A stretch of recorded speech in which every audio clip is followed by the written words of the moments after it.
Hey, fellow mathers! Welcome to the podcast where math is figure-outable. I'm Pam Harris, a former mimicker turned mather. And I'm Kim Montague, a reasoner who now knows how to share her thinking with others. At Math is Figure-Outable, we are on a mission to improve math teaching. We know that algorithms are amazing historic achievements, but they are not good teaching tools because mimicking step-by-step procedures can actually trap students into using less sophisticated reasoning than the problems are intended to develop. I made it. In this podcast, we help you teach mathing, building relationships with your students, and grappling with mathematical relationships. And we invite you to join us to make math more figure-outable with the longest sentences in the intro ever. Listen, when you stopped, I was actually thinking in my head, oh man, I haven't laughed like halfway through, but then you made me laugh. Well, good. There you go. Hey, so Kim. Yeah.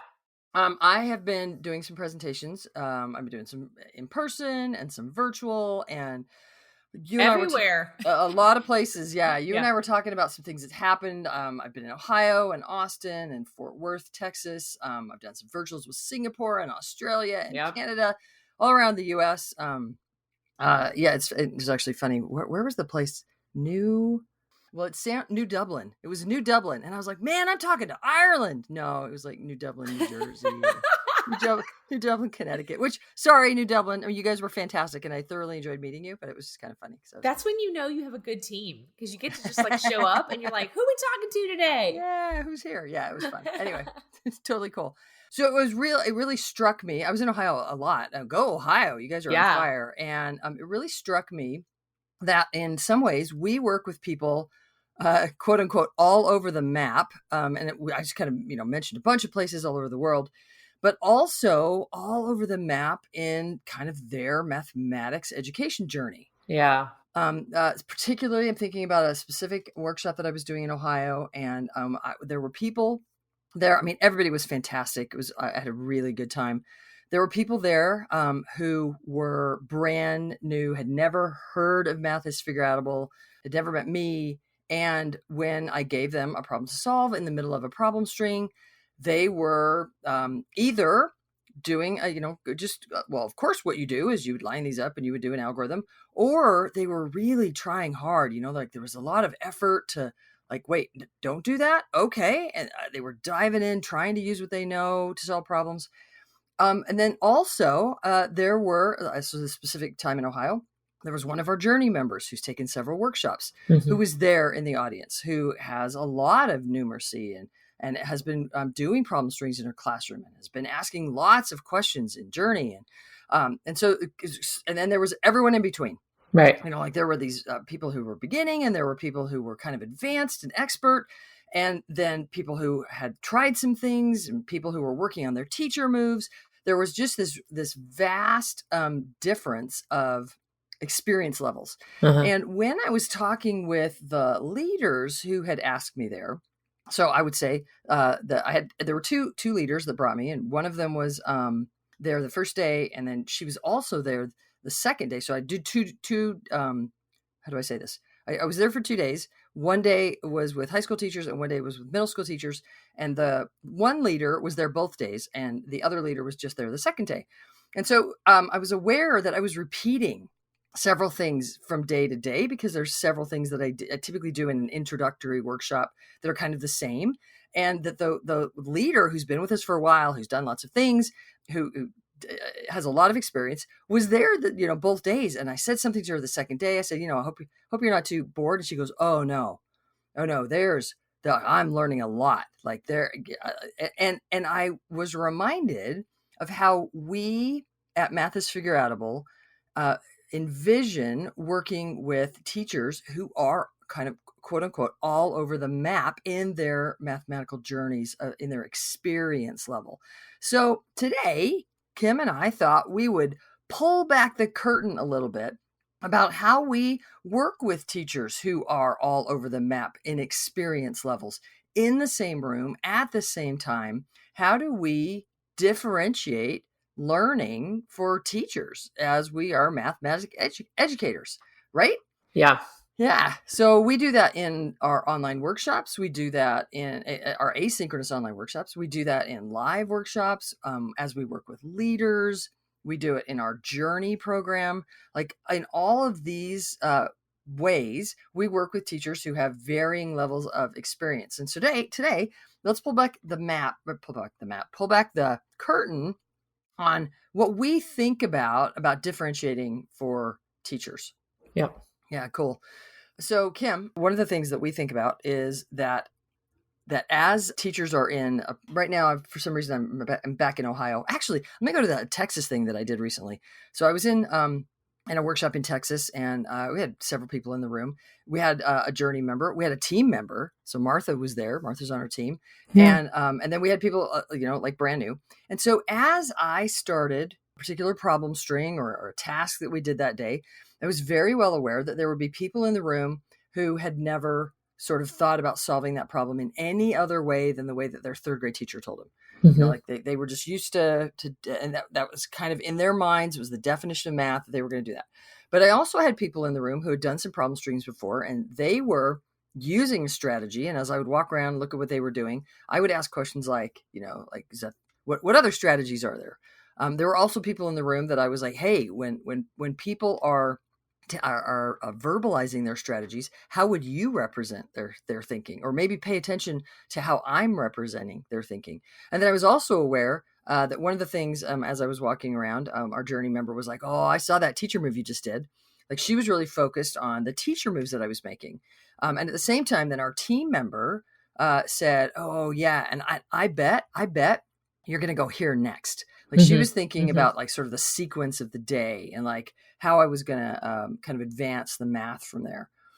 In big ways, participants were able to all dive into the same problem string wherever they were, and with that experience level, and learn either more mathematics, learn more mathematics for teaching, learn more mathematics teacher moves, or really think hard and learn more about sequencing math and advancing the math, moving it forward. So that's kind of an overview of what we at Math is Forgettable call our success map. Like, how do we help teachers get more success? How can we help them make progress? How can we help them make progress? Well, depending on where they are kind of in this map, then we can help them sort of progress forward. Yeah.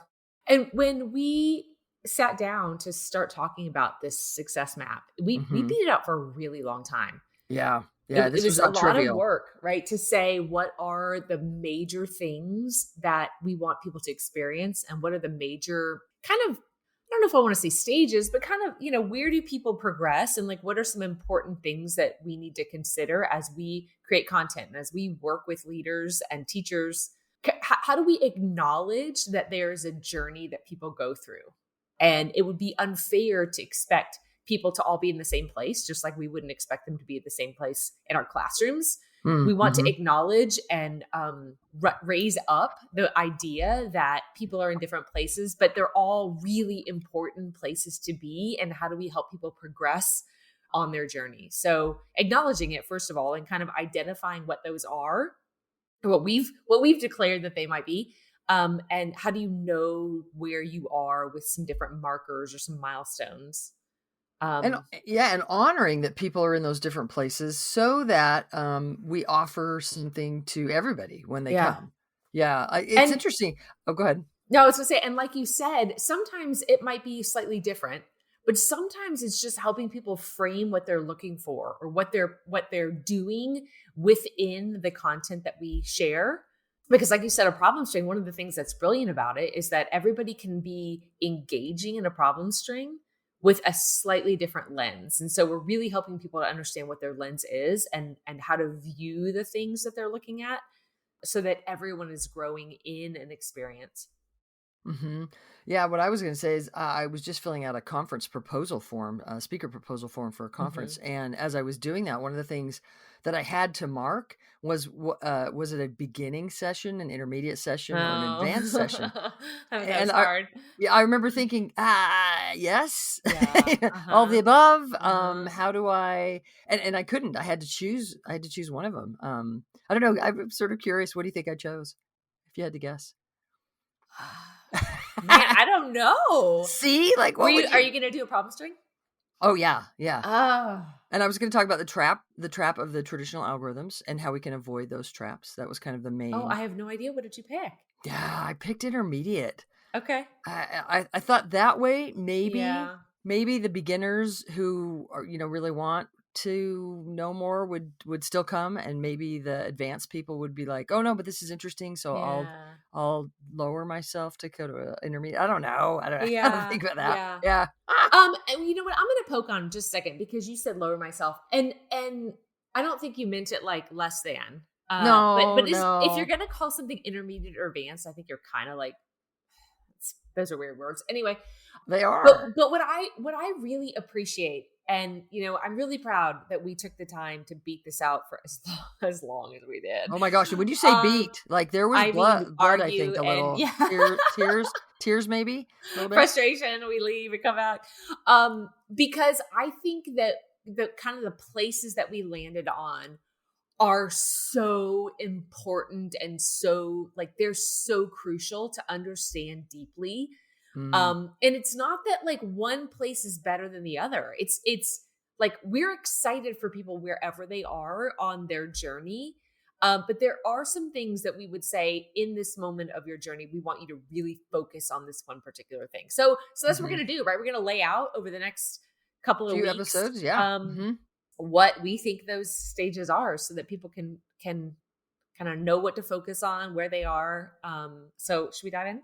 Should we dive in for the Let's first dive one? in. Let's dive into the Okay. first one. Yep. So the first stage, can we call it stages? The I first sure. place, the first whatever. You might find yourself Yes. thinking. So you might find that you are building your numeracy. And that's kind of like the starting point for us is we believe that you joining the Math is Figure Outable movement might be in a place where you are building your numeracy. where Or where if you're a you're leader, where you're deciding math is actually figure outable. What does yeah. that mean? All right, let me dive in and start figuring out math. Yeah, sorry. Yeah. No, If it's you're okay. And you might be a leader who's working with other people who are diving into math being figure outable, and we are thrilled that you're in that place. It's a mhm, time it's of a a great place to be. major perspective shift, right? It's a time, when people come to a workshop, they're like, wait, what? And they, their heads are spinning, but it's a very important shift about mathematics, and it can feel unsettling, but it's often exciting and freeing for the first time ever. Mm, When mhm. I look at our message boards and in the Facebook group, people are just like, I have never thought this way before. And they're diving in and they're excited because maybe for the first time ever, math makes sense. Mhm. And they're like, I don't know what it used to be. Why was that hard? But I'm seeing it for the first time ever in the way that it is very real. So we've And highlighted some major milestones. Go ahead. You want to say again, let something? me say one, yeah, real quick. And it might be that you are diving into a particular part of math being figure outable. Yeah. So you Uh-huh. might be like, well, I've always thought about, addition, subtraction, multiplication, division. Those were, oh, but middle school math. But wait, Yeah. proportions are figure outable? Like, oh wait, high Uh-huh. school math is figure out. What? It's all figure outable. Yeah. Yeah. I'm So glad you said that because it's not just like all math, right? Like, and sometimes we'll get to the point where we talk about this later, but you might be really working on multiplication, and you might progress through some places on your journey about multiplication, but then you got to cycle back and be like, wait, now I'm talking. My kids have gotten older. I got to do more mhm, work to mhm. support them in high school. So, yeah, I'm So glad you said we that. actually see this as a cyclical process, Yeah, and so you might be in this place where you're like, whoa, this particular area of mathematics is figure outable. Bam, I'm diving in and I'm figuring it out. Yeah, it's a yeah. great place to be. So those major milestones you mentioned, go Yeah. ahead. Okay. So one major milestone is that you are solving problems using relationships. So no longer with a rote memorized algorithm with lots of non-transparent steps, but you are diving in and solving problems using what you know. Yep. Another major milestone is that you are describing the difference between models and strategies, which we know is people conflate all the time. And there's lots of Super confusing. work out Yep. there about trying to figure out the difference between the two and which is more important. We also believe that a major milestone at this stage is owning your partners of 10, 100,000, 1.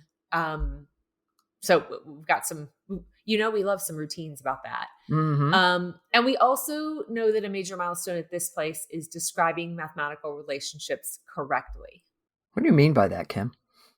So, there's a lot of maybe lazy or incorrect language about mathematics. So this is clarifying what you mean. This is maybe owning some properties and making sense of mathematics for the first time ever. So it could be if you were diving into this stage, making fractions figure outable, it might be that when you see the fraction 3/4, that you know that that's 3/1/4, and you don't say it's 3/4. Right. That would be describing mathematical relationships correctly. Right. Nice. Yeah. So this stage is all about building mathematics in a reasonable sense-making way. Right. Yeah. So if you're a leader who's working with teachers at this stage, we would like to encourage you to encourage them and grow alongside them. Have teachers grow alongside their students and you grow alongside them. Your teachers can be thinking aloud and looking towards numbers rather than diving into algorithms. This is not a stage where you have to know everything before you can do anything with students, but you're encouraging them and they're encouraging their students. And as a leader, we would expect that you would provide teachers opportunities for them to talk to each other, to hear what others are doing so they can learn together. Yeah, totally. Yep. I love it. And sometimes we describe this stage as we can tell light bulbs are going off. Like, oh yeah. We hear people say, man, I have a fresh perspective on math. I'm excited. I'm feeling energized and inspired. And it's really this kind of like, it's almost like this area of mathematics is sort of new and whoa, like I can, it's almost like you want us to use what we know to solve the problem. And we were on a trip not too long ago. My husband and I, just a quick thing. And I was looking at the message boards in the car ride on the way home. And I read several comments to him. And I said, this is like super exciting to me because I was just reading comment after comment from people taking workshop who were like, I never knew math was like this before. And he was just like wowed by like people are saying that. And I was like, yeah, there's more than you realize. So fulfilling. Yeah, cool. All right. So some things that you could do if you find yourself thinking, I'm really thinking hard about this area of math, or I want to dive into this particular area of math and really figure it out, then you might play I Have You Need to earn. What's the word I'm looking for? Learn and own at the same time. Learn and own at the same time. The partners of 10, 100, and 1,000. So play I Have You Need. You might join in Math Strat Chat on Wednesday evenings and check out how people from around the world are solving the problems. Check out our short podcast episodes where we talk about those. Solve problems using what you know. When you find a problem, stop yourself from instantly lining up the numbers or whatever the typical steps are that you would solve that problem. Kind of take a breath and think to yourself, what do I know about this problem? What do I know about what's happening here? And can I reason using what I know? You might also double numbers. Just, like when you're walking down the street or driving in the car, or going on the subway, wherever you are, you might just like throw out a number, just double it. Just play with doubles, play with halves. Mathy people sort of own doubles and halves. And take our Developing Mathematical Reasoning free online workshop. It is a fantastic opportunity. In fact, Kim, where was I? I don't know. One of the trips that I just took, somebody pulled me aside during break, kind of one of those times where I'm like headed to the bathroom and they're like, can I ask a question? I'm like, in a minute. No, they're very polite. And they said, hey, your free workshop, how long is it going to be free? And I was like, what do you mean? And they're like, well, it's free. Are you going to turn it into a paid workshop at some point? And I smiled and I said, like, I don't know, but so take it now. Like, like maybe we've talked a little bit about how long we're going to keep it free. For now, it is free. I'm saying that on a podcast, so I don't know when you're listening to it. Check it out. See if it's still free. You can sign up for that free Math is Figureoutable workshop. It's called Developing Mathematical Reasoning at mathisfigureoutable.com/free workshop. Huh? That makes sense, doesn't it? So mathisfigureoutable.com/free workshop. And that would be a great place for you to build some of your own mathematics. Hey, I'm gonna throw one in there too. We also Okay. have on Facebook the free. Oh yeah. I want to Math say is free too. So the Math is Forgettable teacher Facebook group is a absolutely great place to join because there's a lot of other people there who are building their numeracy, and sometimes I'll throw out a problem, or somebody else will say, "Hey, I ran across this. How would you solve it?" And so there's a lot of great chatter there as well for other people building their numeracy. All right. So if you find yourself in this stage with a particular kind of mathematics, we invite you to dive in and make that area figure outable. Y'all, thanks for tuning in. I'm teaching more and more real math. To find out more about the Math is Figure Outable movement, visit mathisfigureoutable.com and check out next week's episode for the next stage. Let's keep spreading the word that math is figure outable.